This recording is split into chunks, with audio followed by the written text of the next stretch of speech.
Hello everybody.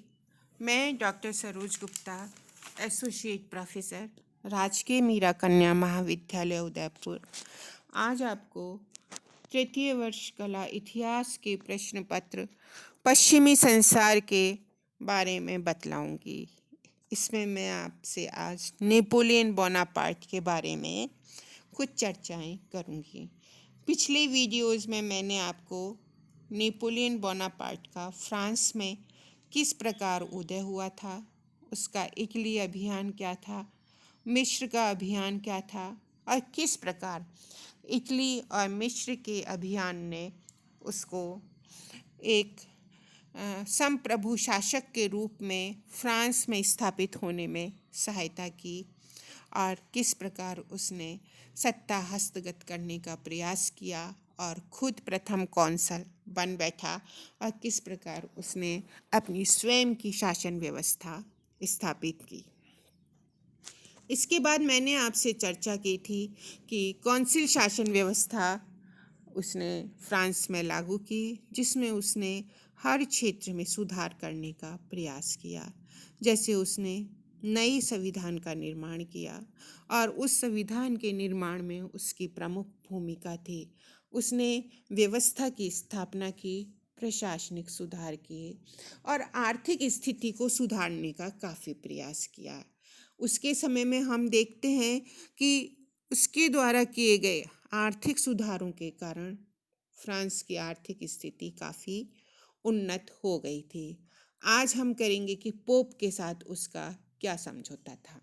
यद्यपि धर्म के क्षेत्र में नेपोलियन स्वयं तटस्थ था, परंतु सार्वजनिक जीवन में वह धर्म के महत्व को समझता था और इसका प्रयोग अपनी राजनीतिक व्यवस्था को मजबूत बनाने में करना चाहता था। फ्रांस के अधिकांश निवासी रोमन कैथोलिक थे और क्रांति के पूर्व रोमन चर्च, फ्रांस के राजतंत्र तथा कुलीनों का समर्थन करते थे। क्रांति के समय में चर्च की संपत्ति तथा भूमि को जब्त कर लिया गया था और पादरियों के विशेषाधिकारों को समाप्त कर दिया गया था। पादरियों को सरकारी कोष से वेतन देने की व्यवस्था की गई तथा इन्हें पादरियों के संविधान के प्रति शपथ लेने के लिए विवश किया गया।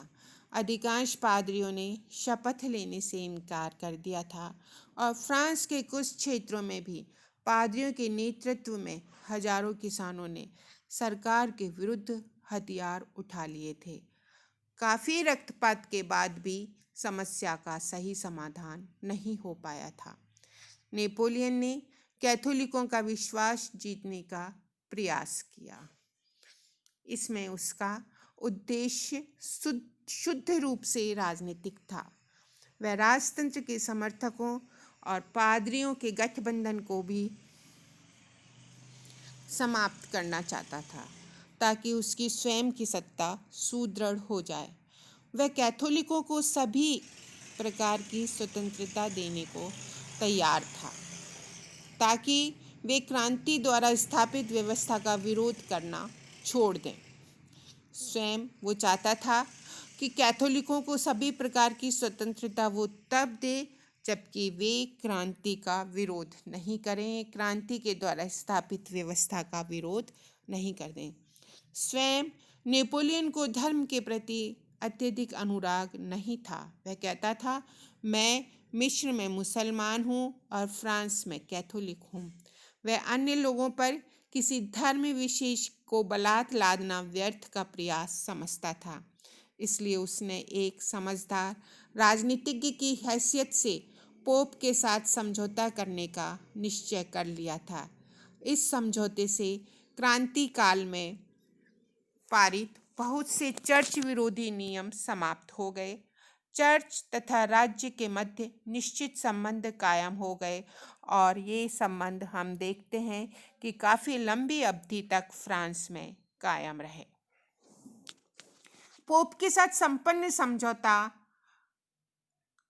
कॉन्कॉर्डेट के नाम से प्रसिद्ध है। इस समझौते के द्वारा पोप ने क्रांति काल में चर्च की अन्य भूमियों पर से अपना अधिकार त्यागना स्वीकार कर लिया और बदले में नेपोलियन ने कैथोलिक धर्म को राज्य धर्म घोषित कर दिया। पादरियों के नाम प्रस्तुत करने का अधिकार सरकार को दिया गया, परंतु उनकी नियुक्ति का अधिकार पोप को सौंप दिया गया। पादरियों को वेतन राजकोष से देने की व्यवस्था जारी रखी गई। पादरियों को फ्रांस से संविधान के प्रति भक्ति की शपथ लेने की व्यवस्था भी रखी गई। निर्वासित पादरियों को जो क्रांति के समय फ्रांस छोड़कर भाग गए थे, उन्हें फ्रांस वापस लौटने की अनुमति मिल गई तथा प्रत्येक व्यक्ति को धार्मिक स्वतंत्रता प्रदान की गई। क्रांति के कैलेंडर को भी स्थगित कर दिया गया तथा प्राचीन अवकाश के दिन पुनः प्रचलित किए गए।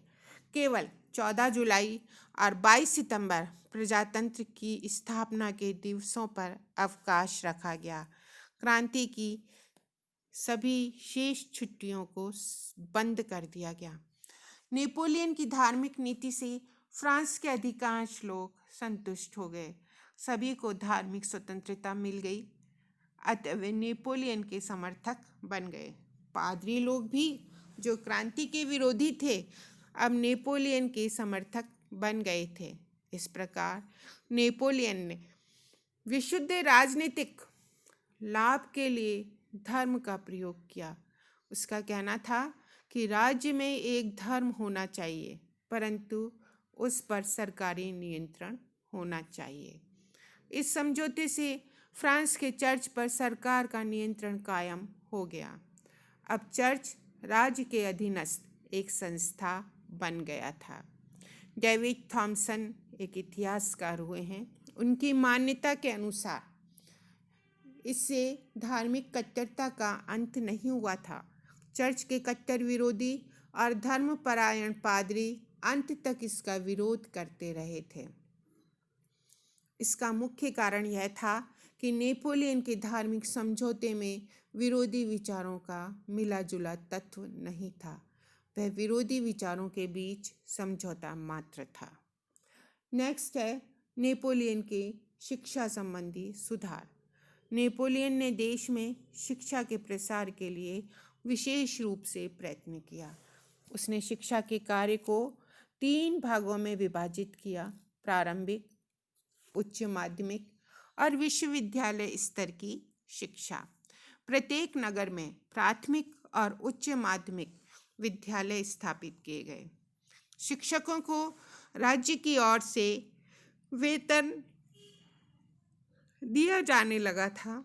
शिल्प और व्यवसाय के विद्यालय भी खोले गए। पेरिस विश्वविद्यालय का पुनर्गठन किया गया। इस विश्वविद्यालय के प्रमुख अधिकारियों तथा प्रोफेसरों की नियुक्ति नेपोलियन स्वयं करता था। देश के सभी उच्च विद्यालयों को इस विश्वविद्यालय के साथ में संबंधित कर दिया गया। नेपोलियन ने निर्धन तथा योग्य छात्रों के लिए छात्रवृत्तियों की व्यवस्था की और शोध कार्यों के लिए अलग से एक शोध संस्थान भी स्थापित किया। इसके बाद नेपोलियन ने एक विधि संहिता लागू की, जिसका इतिहास में बहुत ज़्यादा महत्व है। नेपोलियन का सबसे महत्वपूर्ण कार्य उसका नियम संग्रह तथा विधि संहिता है।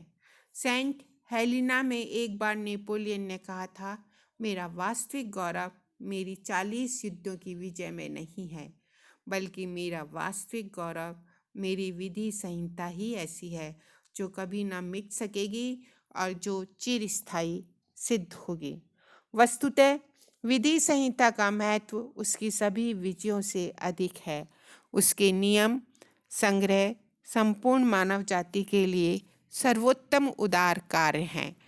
क्रांति से पूर्व फ्रांस के विभिन्न प्रांतों में भिन्न भिन्न प्रकार के कानून प्रचलित थे और उनमें किसी प्रकार की समानता नहीं थी।